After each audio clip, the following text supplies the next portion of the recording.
David Whitmire, Headwaters Outfitters. I'm one of the owners here. We started in 1992.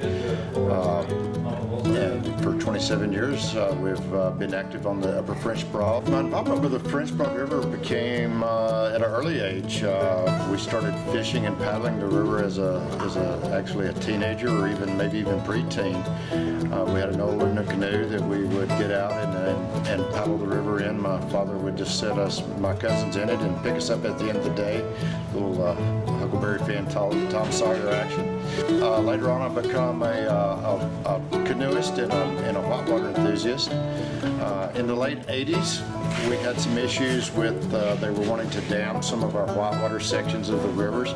So we became activists trying to make sure our river stayed free-flowing.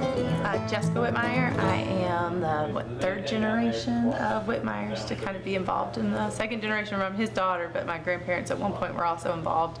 Yeah, so the Hellbender 20 miler is kind of a revamp from, there used to be a Upper French Broad River Festival that happened in the early 90s, and they had the race from Champion Park to Hap Simpson.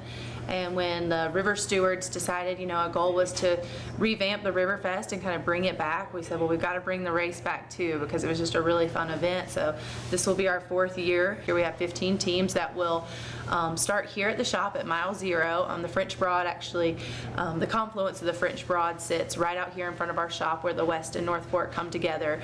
So we will kind of pile them all up and into a line across the river and say go at 10 o'clock on Saturday, and they will race.